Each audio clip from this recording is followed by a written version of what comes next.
My name is Audrey Wilson, and welcome to my fantasy world.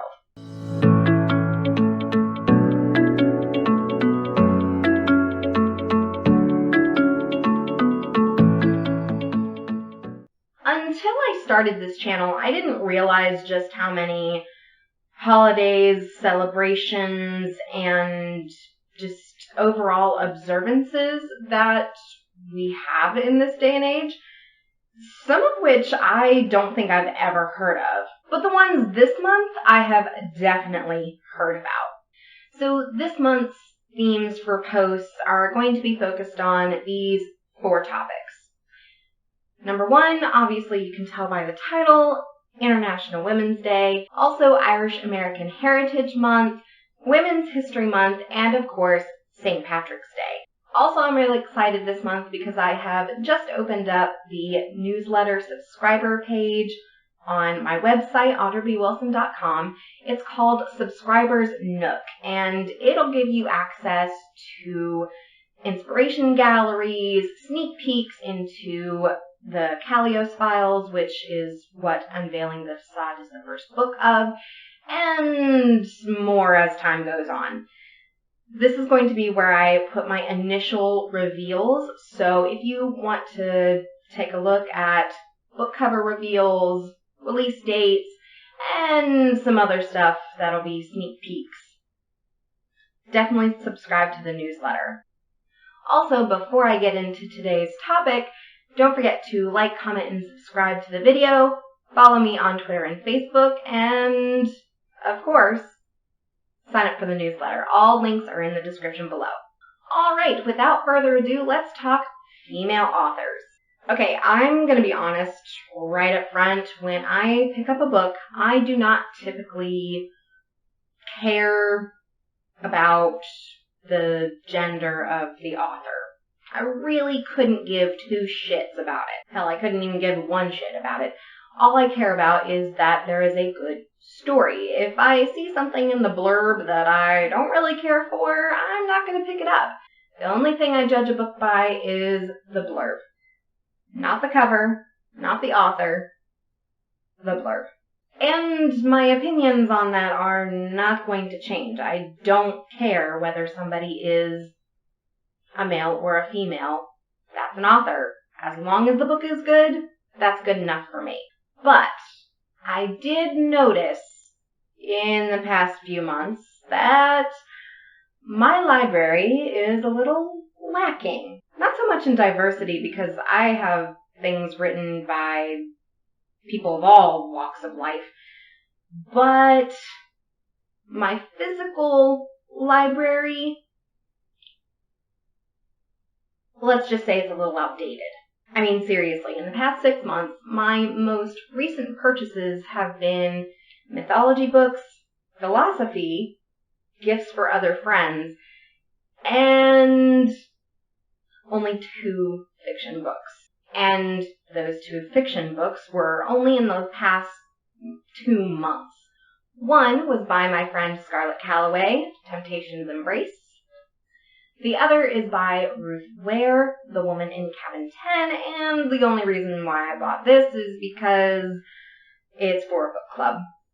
Not that either one of those are bad or anything, I'm just saying they're the only 2 fiction books that I bought in the past few months. And even before that, I don't think I've actually bought a fiction book in a few years. It's been a while. Funny enough, those 2 books are by women. Go figure. In honor of International Women's Day, I decided to have a top 6 of my favorite books and series by female authors. And it's a top 6 because I could not choose a top 5. That being said, I will be excluding Mary Shelley and Maya Angelou because I did give a tribute to both of them in past videos. However, because my library is so outdated by quite a few years, I've also decided to make a list of female authors that I'm planning on reading this year and potentially reviewing. Now, warning, I'm probably not going to get to all of them this year. There are a lot of books that I need to read, and if you have watched these videos before, I am also in college again, so I don't have that much time on my hands. Oh, that's on top of having a full-time job and, all that other stuff. So, am I taking on too much? Maybe. Do I care?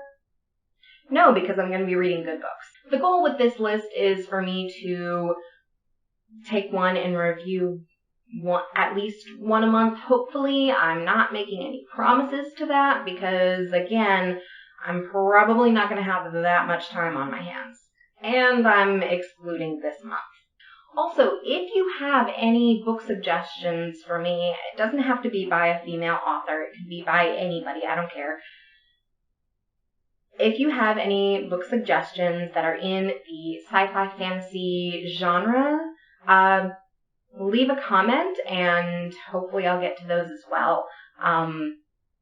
But definitely listen at the end to make sure that I'm not already going to try to read that. So definitely leave those comments, and no spoilers for any of the books that I'm going to put on the list for what I'm going to read. Please, please, please, please. Alright, in no particular order, Pride and Prejudice by Jane Austen. Alright, number 1, I love the classics, and if you have watched this channel before, you probably already know that. And number 2, I am a sucker for romance. Whether it is a main plot or a subplot, give me a little bit of romance, and I am pretty happy. Now, Pride and Prejudice, not only one romantic main plot, but a romantic subplot with her sister Jane. And of course, Pride and Prejudice is a classic. Pride and Prejudice was one of the first romantic stories that I was ever introduced to, aside from the Disney ones. And that was through the BBC version of Pride and Prejudice. My mom and my dad would put it on every now and again, and we'd watch it all the way through, and it was 6 VHS tapes, or was it 5? It was 5 or 6 VHS tapes that we would have to put in, play, rewind, and then put in the next one. Now it's only 2 DVDs, but still, that's a lot. Anyway, I loved it so much that I eventually, at the ripe age of 9 or 10, I can't remember, I actually read the book. This exact copy, actually, that I kind of stole from my mom. And she has never asked for it back, so although if she did ask for it back, I'd probably give it back. The BBC version starred Jennifer L. as Elizabeth and Colin Firth as Mr. Darcy, and before anybody says, yes, I had a major crush on Mr. Darcy and Colin Firth as a young person, and he's still the best Mr. Darcy, I don't care what you say. Also, Pride and Prejudice is one of the reasons why this list is not about my top 5 or 6 female authors specifically, because I don't like everything that Jane Austen wrote. I love Pride and Prejudice. That's my favorite of hers, of course. And I do like Emma and Sense and Sensibility, but Northanger Abbey and Persuasion bore me to tears. So bad. And I haven't read Mansfield Park, but no, I will not pick up Persuasion or Northanger Abbey ever again. They're just not good to me. But let's just be honest, Jane Austen was pretty revolutionary in her own time. She was born and raised in an era when the only thing expected of somebody in her class was to marry some rich guy. Or at least someone with more wealth than she had. Or at least somebody with more wealth than her father.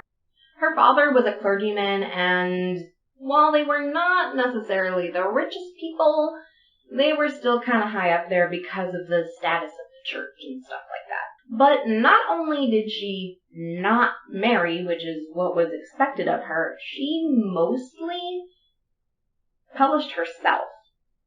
She did have some help from her brother Henry, and he did support her to an extent, but she really did most of it on her own.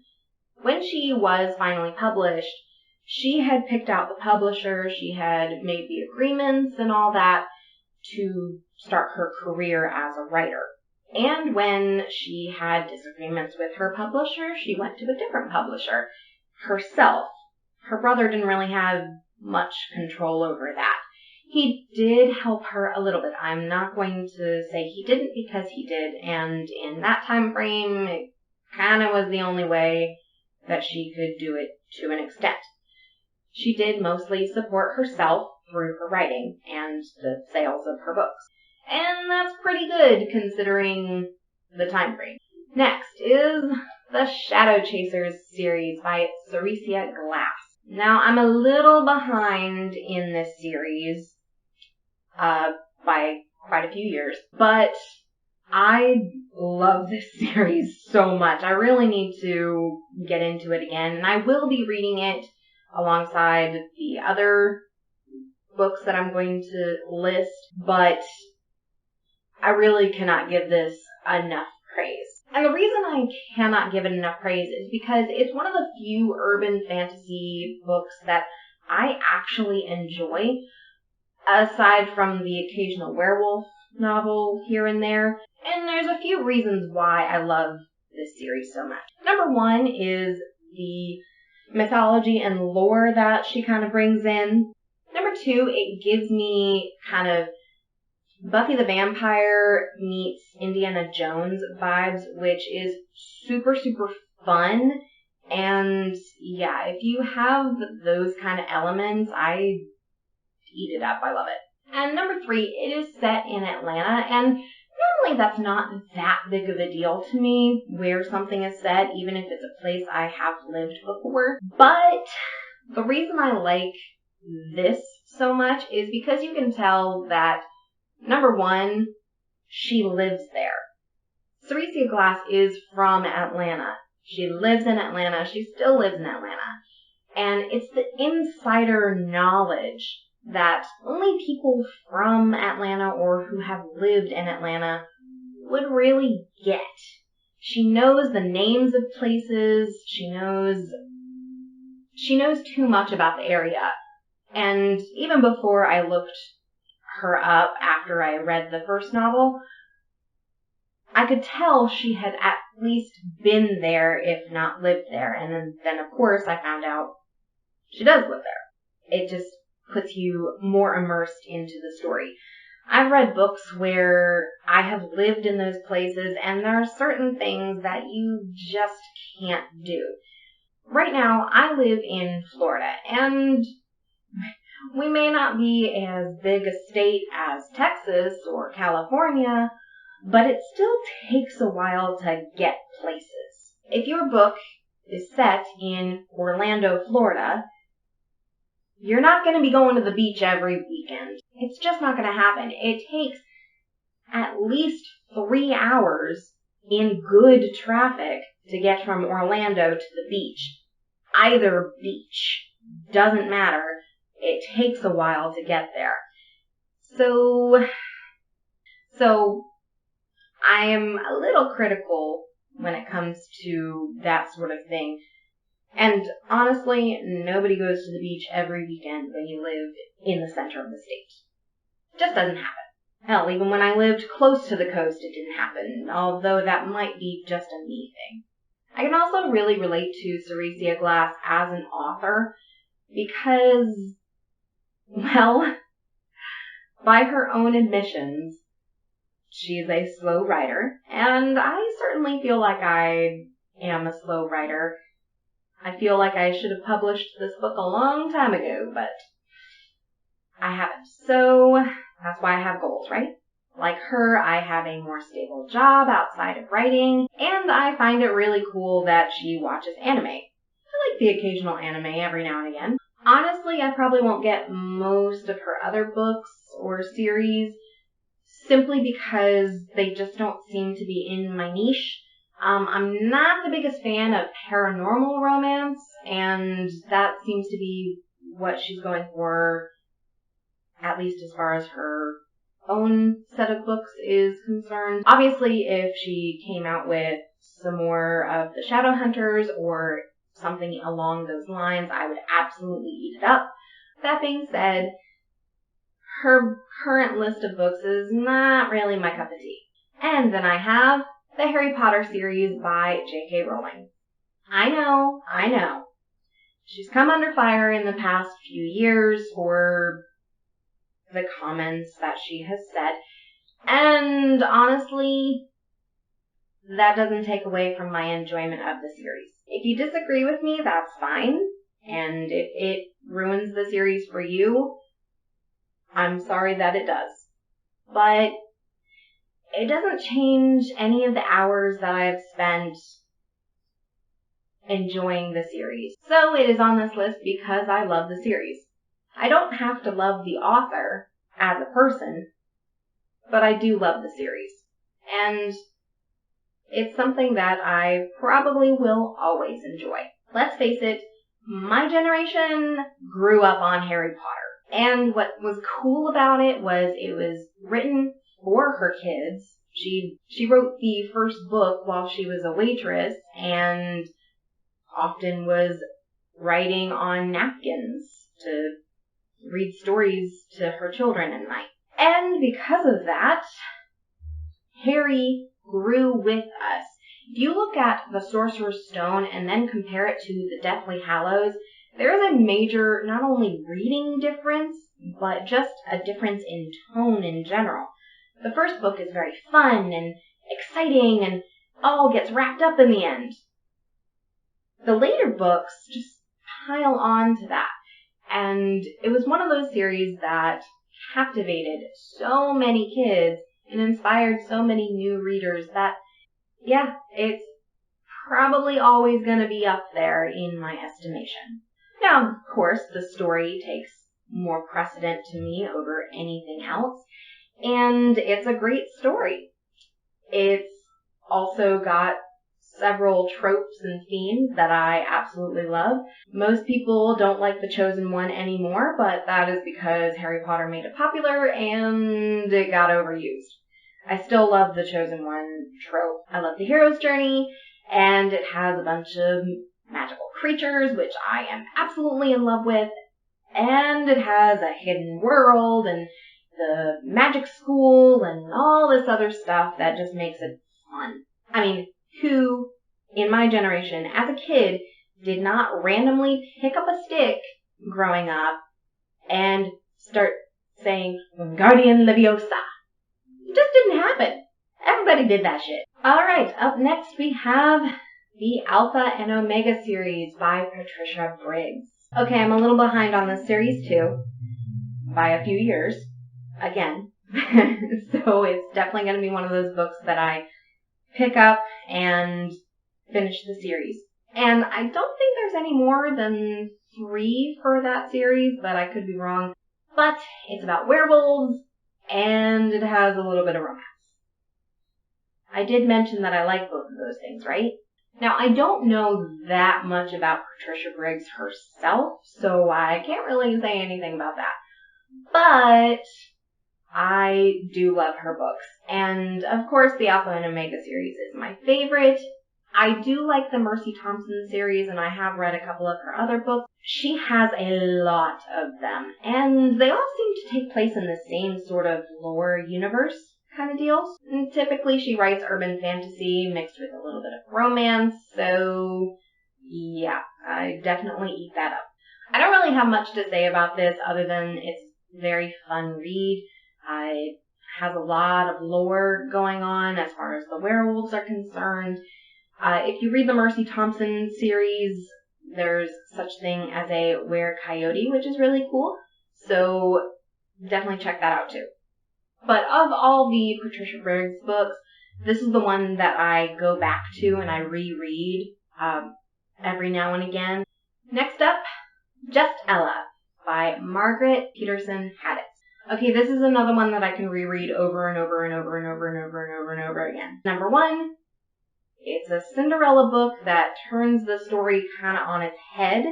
And two, it gets rid of a bunch of the problems that are in the fairy tale. I'm not going to give any spoilers because you absolutely should read it. It has been out for a very long time, at least as far as books are concerned, because if I don't say that, I will probably be labeling myself as very old. It gives you some insight into what happens after the fairy tale ends, and it turns the happily ever after kind of on its head, which is really fun.